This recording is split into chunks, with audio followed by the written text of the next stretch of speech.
I'm proud of Alyssa Thomas, the Connecticut forward. After they beat the Indiana Fever and what they had to feel in the hostile confines of how the Indiana fans were, the Caitlin Clark, mega hat wearing folks who, what is the agenda? Are you sports fans or are you just trying to be rebel rousers? Uh, that's what it is. But Alyssa Thomas was talking about um, goes back. We go back with this. Alyssa Thomas was talking about the racial component that the fans have been doing for hundreds of years in America in the stands. Well, it goes all over the world, but in the states, let's go back down memory lane, shall we? Getting jeered and getting called out your name. Jack Johnson dealt with that in the boxing ring. Jackie Robinson dealt with that in the baseball stadiums. Muhammad Ali dealt with that on in and out the ring. Hank Aaron in and out playing baseball. Barry Bonds as well. Colin Kaepernick, what he spoke on. Serena Williams, Tiger Woods. Yeah, I know. But yeah, remember Fuzzy Zeller? See, these things aren't different. They aren't, and tons more. Kareem Abdul-Jabbar went through it. Bill Russell in Boston. We are not going to forget you. How you treated the local great.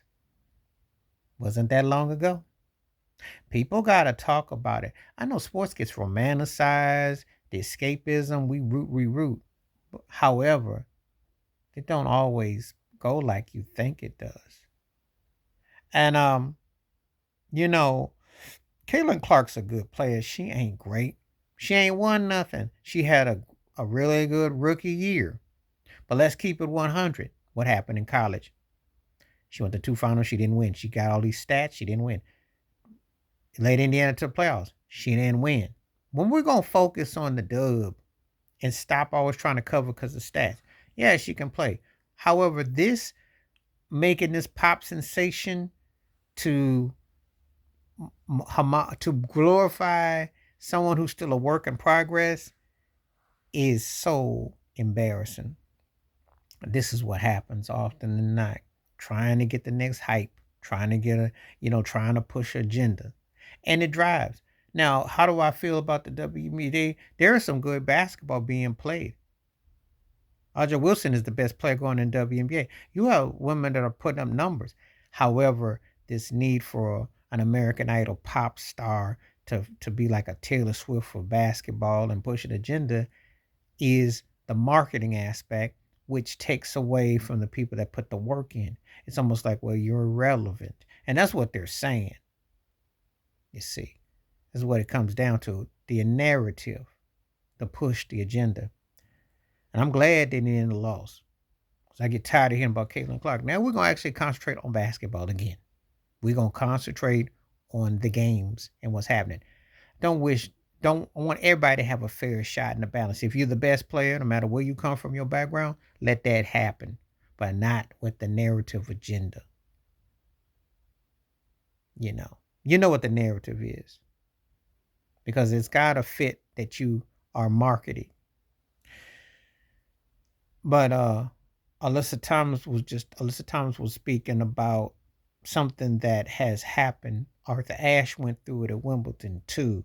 First African American man to win there, Thea Gibson. Jesse Owens dealt with it. I mean, I can go on. It's all tied to things. It's all tied to things. You know, we can't emphasize it enough of how it is based. And the folks in the stands, Russell Westbrook has spoken out about it. LeBron James went through it. All cats go through it. It's just a matter where they be honest. Because the agents and the marketing of the team, what you can't say, what you can't do, what have you. You know. Uh, Even though O.J. Simpson, who was the most important NFL player in the 70s, arguably, and across all sports, etc., was told what not to do by the Bills owner when he's in Buffalo. See, there's a fine line you dance with the fans, how they want perception. And this goes with everything. So, but the racism and the what goes on in those stands is real.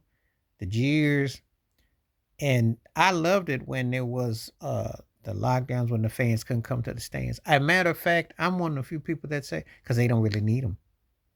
They make all the money off endorsements anyway. The fans are just kind of like extra sauce or like cherries already on the ice cream. They don't really need them. Matter of fact, I wish the fans couldn't come back in a lot of instances because I don't think people have been so unruly, so unjust, they don't worthy of being there. If you can't behave yourself and act right just to jeer somebody, to call them out their name, to disrespect them, is wrong. And they need to take more measures in sports with that anyway. Document that. Because you do have to almost you should legislate what people say and do. The way people used to do Jackie Robinson with holding black cats and stuff over and doing all that kind of thing was deplorable. And it wasn't that long ago. You need to tell the history. You need to air them out. Just like the people who go to concerts and be throwing bottles. Yeah, Prince with the Rolling Stones. Remember that? And then people act like that. Yeah, throwing bones and bottles and things like that. You know what time it is. You know exactly what that's about. That is something that infiltrates and impacts all.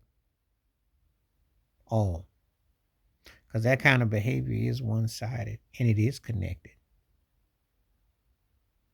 You know. Just like Demolition Disco Night in Chicago back in 79. And it's incites with the fans and incites. That's real. That's enough to, yeah, that's real. Please like, subscribe, welcome thoughts, comments, and I do respond. Thank you. Wash your hands, keep your mind clear. Watch out for another. Share it if you like it. That membership. Stay safe, stay broke, stay real, stay alert, stay clear, stay good. I'm out one time. Peace.